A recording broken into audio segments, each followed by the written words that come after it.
Michael Levitt is the founder and chief burnout officer of the Breakfast.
About health, wealth, and peace of mind, because money's energy and all of those things need to be organized. And that's why I brought my special gift, I could say guest, but he is a gift already by talking.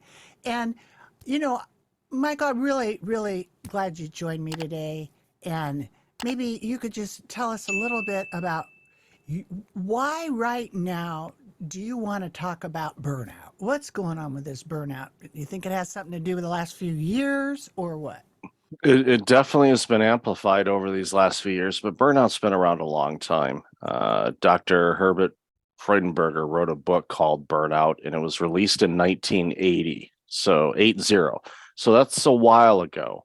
I'm upset that I say it was a while ago, but it was a while ago. It's like I did the math. My original career was accounting, so I know how to math somewhat, and I did the math. I'm like, eek, that's a while ago. But burnout's been around a long time, but unfortunately, the pandemic and everything that's happened since that started has really put a strain on people. There's been a lot of things that have been thrown at people externally, from work, economies, wars, you name it. You name And it. it's overwhelming. And even prior to the pandemic, the World Health Organization, who we've heard from over these last few years, had actually classified burnout as a workplace phenomenon. And Mm, they started to do a lot of studies on it because it was really starting to become a problem for organizations and individuals because it's just a horrible thing. And they defined burnout as prolonged stress.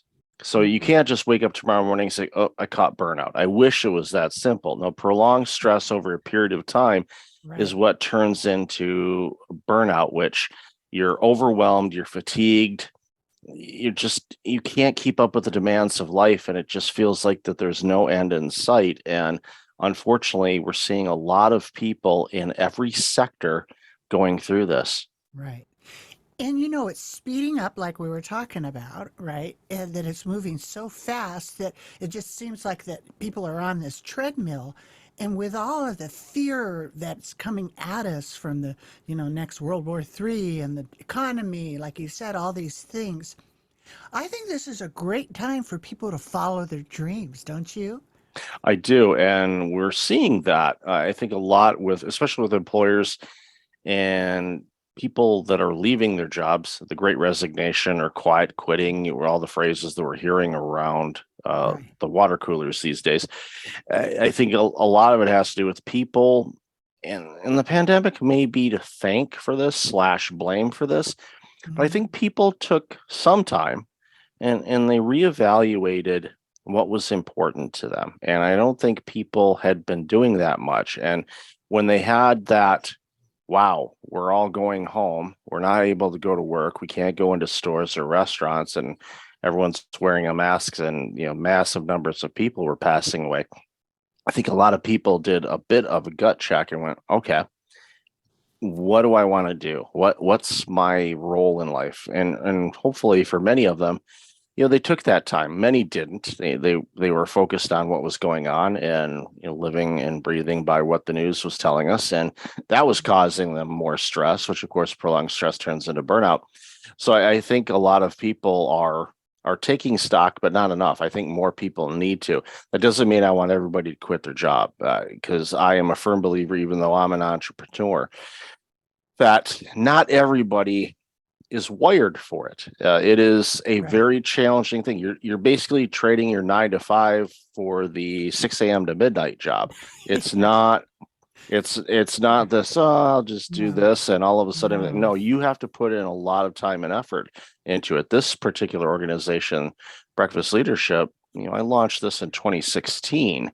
So I've been at it for a while, and it takes time, and you trial and error, and you try things, and okay, this funnel didn't work, or okay, this coaching project didn't work, or this online course didn't work. There's all Right. those things that entrepreneurs struggle with, and that's fine. It's Right. basically what people need to realize if they are in this entrepreneurial world is, who are the clients that you want to serve, that you can resonate with, they resonate with you, and you can help them solve a problem that they have, and do it Right. as quickly as you can, because our attention span is getting shorter and shorter and shorter by the minute.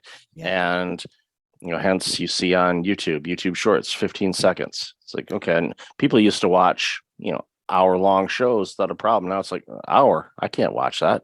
It's unless they're in a movie theater. But most times people are like stopping, pausing, fast forwarding through life. And I Yeah. think I think there's a lot of components into what's going on, and why people are so stressed is because we're just constantly stimulated. We're trying to get through things really quick without actually, using an old phrase, stop and smell the roses. I don't think people even realize that there was a rose bush right beside them. Exactly. Exactly. And why, you say, right, getting quiet is so important. And honestly, I didn't realize that. My husband used to say, just take 5, after work, just sit and be still. You don't have to do any fancy meditation, but just be still and listen and relax, let go, let God kind of thing, right? Mhm. I never did that till the pandemic. But Mm. oh my goodness, it's amazing. Tell me why you think getting quiet is so important to folks. I think many of us have forgotten how to be bored, because we're so stimulated. We're standing in the grocery store and there's a line. So what do? Mhm. We grab our phone, Right. and we're looking at our phone, and then we're not paying attention to the line, and then someone behind you hits you with the cart gently, hopefully. So, okay, move up. I'm like, okay, so you move up. So sorry, and and I think we just have forgotten how to be in the moment, and how to take that moment of just reflect.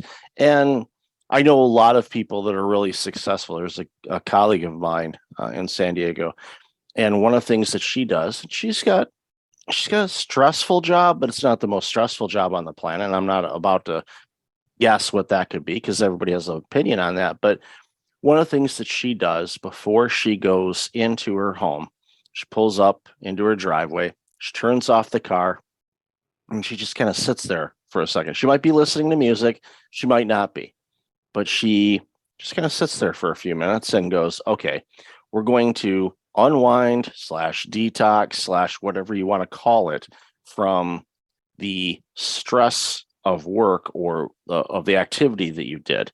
It's a recovery period. Athletes, when they finish a Right. game, they recover. When there's a stoppage in play in a game, basketball or hockey, for example, Yeah. they kind of they get their legs, they take a deep breath, they kind of unwind a little bit, and then get ready to get back into it. And it's the same thing. Too many of us just go go go go, and we're not designed for that. We're supposed to be in labor, we're supposed to work, we're supposed to create and do things, but we're also supposed to rest, because when we get good restful sleep and we repair the damage that we do to ourselves on a daily basis, then what happens is the next day we're prepared to do it again. If you don't rest and you don't repair the damage that we do to ourselves, then that damage gets piled on to next day's damage. And then that's when you start running Yeah. into prolonged stress, burnout, health issues, mental health issues, you name it. Yeah, it really is like a reset, and I've really only done it since the last few years, and I can feel it just brings clarity. I get my assignment for the next day, like, and some of the issues that I'm dealing with just go away. I don't have to, manage everything. So it's so important. Now, what kind of tips do you give? Because a lot of people are in this shift. We have the employers, and then we have some folks that are working from home.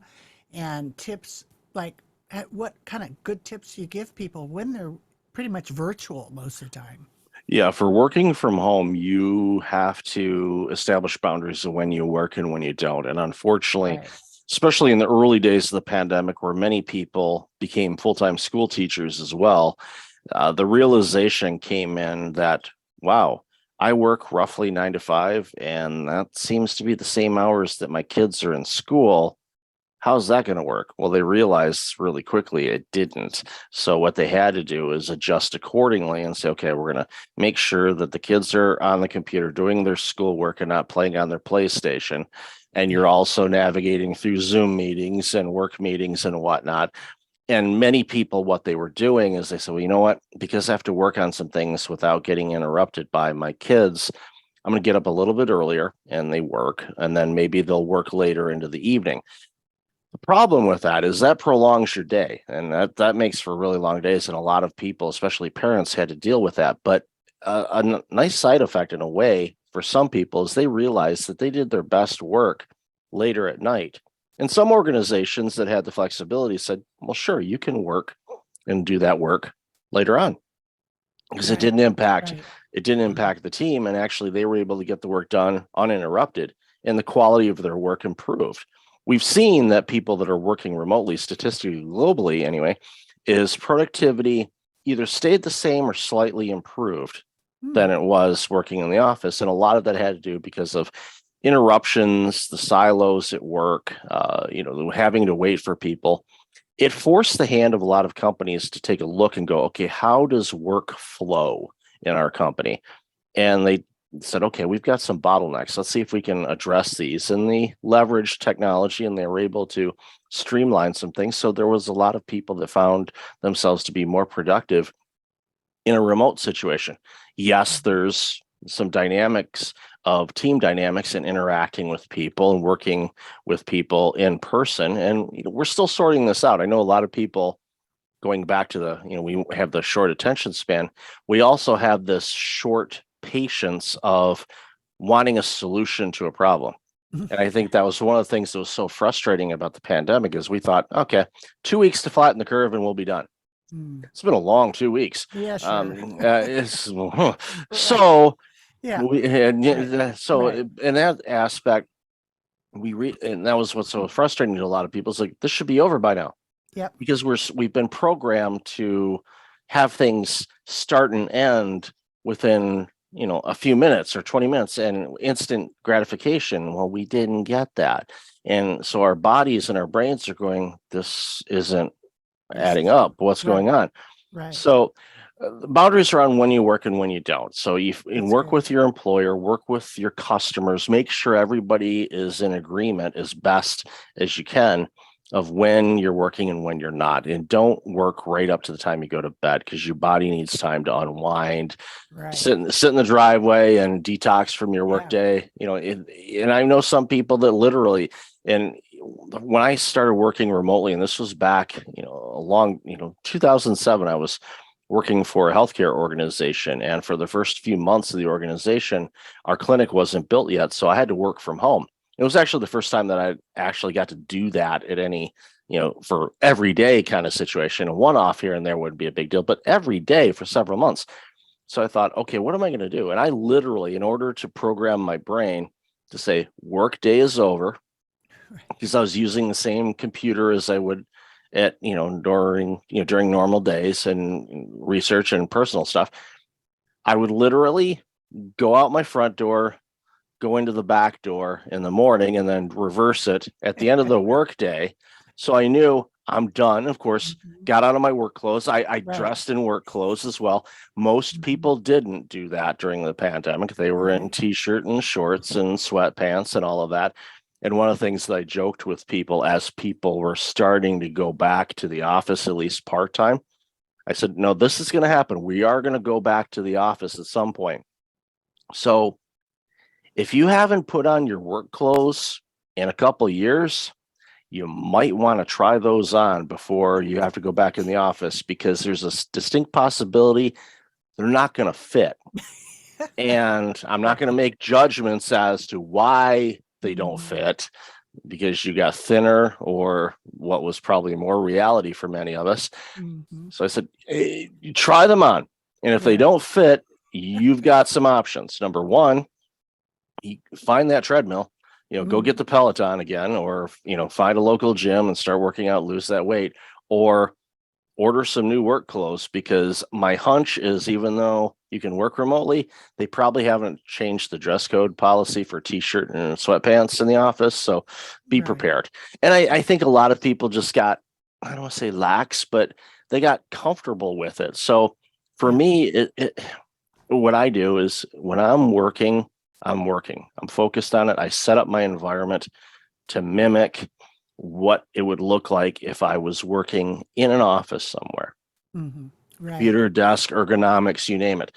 Yes, an investment, but it's important, because what happens is, if for some reason you leave that company, you go to work somewhere else, and they don't allow remote work, they want in person all the time, there's pluses and minuses to it. That's going to be a hard adjustment for you if you've been working in sweatpants and everything else. It's going to be a little difficult for you at first. So it's getting your mindset and boundaries around when you work and when you don't, and get into that situation. And for everybody varies. Some people, they have no problem with that at all. So you have to understand yourself. And I think that's a big thing, is just making sure you have boundaries of when you're on the clock and when you're off. That's really good. And I find, and it might be helpful to, like, what can employers do to create this the up attitude for folks, because they have to help that transition when people are back, and keeping it fun for them to be there, right? Yeah, I think, for the employers, especially for senior leadership, in all likelihood, they've been working remote too. So being a little bit more vulnerable as a leader and saying, I know this is tough on me too. I'm used to, getting up, making my coffee, putting on the financial news, having that run in the background, and me start my work day, and I'm in t-shirt and shorts kind of thing. So this is hard on us too. So we're going to ease into it, and don't do this cold turkey, go from working remote all the time to fully in person all the time. Stagger it in, and talk with people and say, okay, how's it going? Is there anything that we can do? Does it make it easier? Is there particular days that work better than not? And what I see, in the areas that I'm in, that, has, a large working population, what I find is a lot of people defaulted to, if we're going in 3 days a week, they go Tuesday, Wednesday, Thursday, and they work remotely Mondays and Fridays. So they make for a longer away from the office kind of thing. And for me, if I was working for an organization, I would definitely aim, if I could, even though it doesn't, you don't have consecutive days, because everybody else is doing Mondays and Fridays remote. Those would be the days that I was like, I want to go in the office. Why? Because the traffic is going to be less. It's going to be less crowded in the office. There's a lot of factors involved in there. So, figure out what works for you. Because I see it, from my vantage point, from my condo. I know what day it is. I can look at rush hour time, and I can look out, because where I live, I can see the freeway. And 5 o'clock, I know what day it is. And the day we're recording this, I know it's a day that most people have gone into the office, because the traffic is pretty intense. If it was a Monday or a Friday at 5 o'clock, it's nowhere near as busy, which, of course, before the pandemic, it was always busy. It didn't matter what day of the week it was, but we're still in this adjustment period, and we'll see how it all plays out over the next few years. But I don't think, if anybody thinks that we're quote unquote going back to the way it was, I don't think so. if we do that, we might as well say we're going to get rid of all the cars and we're going to start building buggies and we're going to start making a lot more horses and we're going to go back Right. on that route. Are we Yeah, going back to that? I don't think No, so. I don't believe we are unless there's some No. kind of catastrophe. Yeah, No, so we're not going back. So if you think we're going back, we're not. there's no So back. there Right. is no back. And there's Right. a good colleague of mine, Ira Wolf, likes to say, we're in the never normal. There is no normal. Never normal. That's Yeah, right. yeah. Yeah, that's So good. there's no such thing as normal. So Yeah, yeah. adjust accordingly. Adjust, stay in the flow. Right. So, you talk, there's a couple cool points that you have, like, three, like tips for small businesses in their marketing. Mhm. Maybe you could just kind of lightly brush over that a little. Yeah, for definitely for marketing, again, understanding your customer and how you can solve their problems. That's a big thing. There's no shortage of tools, online tools, techniques, branding, SEO, all the stuff that's out there. Figure out where your customers hang out online. Are they on Facebook? Are they on Instagram or TikTok or LinkedIn? Figure out where the majority of them are. Not all of them, because everybody could be everywhere, but figure Right. out where your customers tend to congregate. Go there and serve them, however that works, whether it's ads, content creation. Make sure your website is simple for people to find out what they need, and understanding, especially with online search engine optimization and research, you can find out pretty quickly what people are looking for when they're on your website. So if a lot of people are looking for a particular offering or tool or product or service that you have, make sure that's front and center so they don't have to dig. Because going back to my comment earlier about attention spans, people, you're going to lose people really quick. If they can't find it, they're not going to No. dig. Yeah, we're not Right. like me when I was a kid with the shovel. Let's dig. Let's see what we can find. We find worms. Yeah. Thankfully, we never found any power lines because they weren't buried back then. But Right.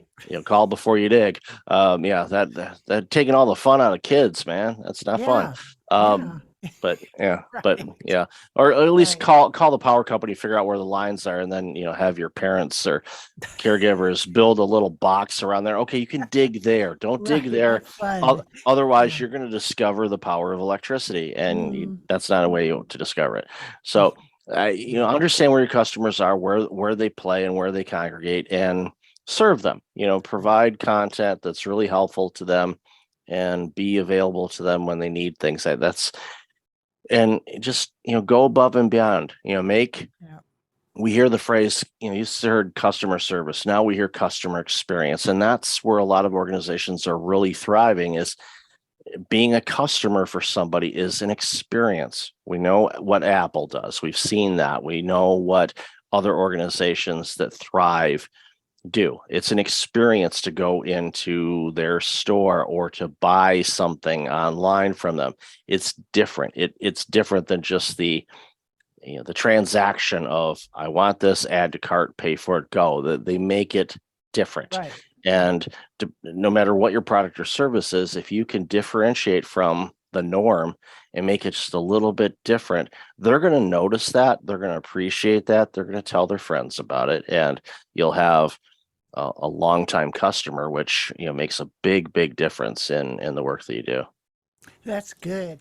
Now I'm going to bring it right back to the beginning of our, take time out. And you say, um, and I just wanted to, bring it back. But you said meditation help, but doesn't address the root cause of your stress. That's a good one.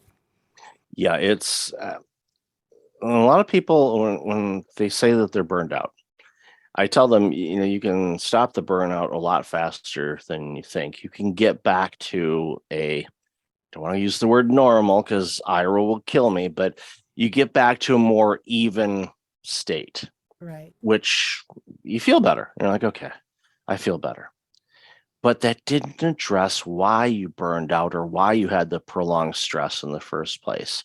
That took time. What was going on in your life that put you in that situation where you became stressed and overwhelmed and then eventually burned out? Many times it's your beliefs, your upbringing, your thought patterns. I'm a type A personality, and this is what we do in order to thrive and Yeah. rise up through the ranks. And it's like, you can still rise up through the ranks and be really good at what you do and get promotions and get to that level without burning yourself out. I know tons Yes. of people that did it that way, and I was jealous because I was on the other side of it. I burned out. I Right. burned the candle at every end I could find, and Yeah. it was a bad experience, and don't ever want to go through that again. And that's why I do what I do, because I see so many people doing the same thing. I'm like, no, don't do that. That's not the way to approach it. You can be successful. You can get the things you need out of life and want out of life without beating yourself up and running the risk of physical or mental challenges that impact your work, impact your life, your relationships, everything. So you really got to focus on making sure that you create a life that is free from burnout, and there's ways to do it, but you have to make sure that you make it intentional, because sometimes it's not an easy process to figure out why you burned out. That's a lot of soul searching, and many of us are deathly afraid to look within, and that's Yeah. unfortunate because that's Yeah. where the answers are. And It's so sometimes true. we don't want to look because we're afraid, and we're gonna be judgmental of ourselves, and Right. we can't beat ourselves up. Come on, the world does a better job of that than we do. So don't beat yourself up. Exactly. Just, love yourself, because you'll never spend more time with anybody else on this planet than you. So That's make right. sure you take care of yourself in any way that you can. That's so true, and that's the same thing that I found in the healthy money conversations after doing it 32 years.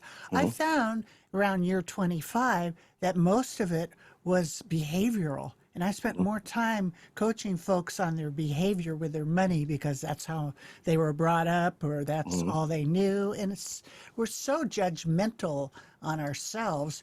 And most people are so preoccupied with themselves. They're not even watching what they don't really care like you care. Nobody cares about it like you do. So Right. that's so true that take the time to listen and don't be so hard on yourself, right? Don't be so Exactly. judgmental. So, well, before we wrap up and tell everybody how to get in contact, is there any like final cherry on the top you want to leave with everybody? One of the best things you can do to help prevent or at least reduce your prolonged stress and burnout is focus on getting the best quality sleep you can. Mm, Instead of buying that brand new big screen television because the Super Bowl is coming up and the stores have them all on sale, guess what? right. They're going to have them on sale again. I know this for a fact. After sale. Yeah, they're always on sale. Yeah. Don't worry. That the fear of missing out is strong in branding Yeah. and marketing. I get it, but Right. instead of spending the money on that new television, spend the money on the best comfortable mattress you can afford, the best pillows you can There afford, you the bedding, go. and all of that. Because Yeah. where do you spend the majority of your time in one spot? It's your bed. And Yeah. if you get good quality sleep, then your body repairs the damage that we do to ourselves. So you wake up a little bit more rested. That means you'll be able to navigate through stressful situations easier. I'm not going to eliminate stress, it's part of the human existence.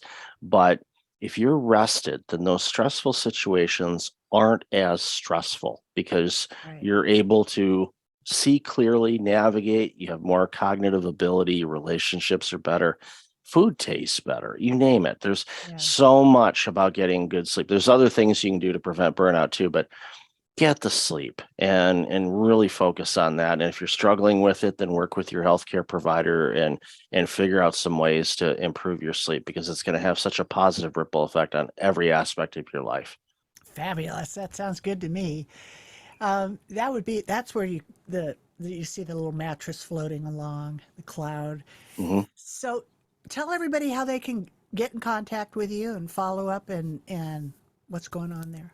Yeah, the best way to find me is just go to breakfastleadership.com. There's links up at the top for my podcast, books, uh, my blog. I put a ton of content out there on business advice and guidance and whatnot. And they can reach out to me. There's usually on the front page there's a contact me thing at the bottom. Just give me your name and email and send a quick note. I'll be more than happy to reach out to you and have a conversation with you on burnout or anything else that you heard us talk about today. More than happy to have a conversation.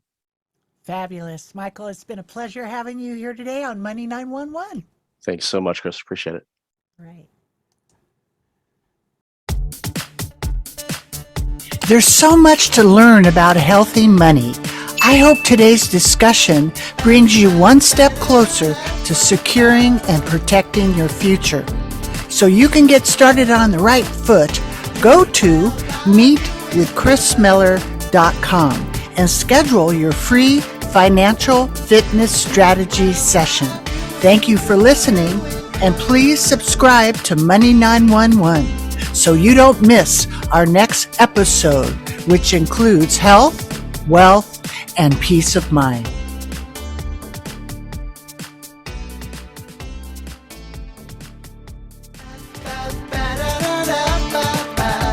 The power of purpose. Doing well by doing good. The power of purpose. Doing well by doing good. The power to bless lives inside of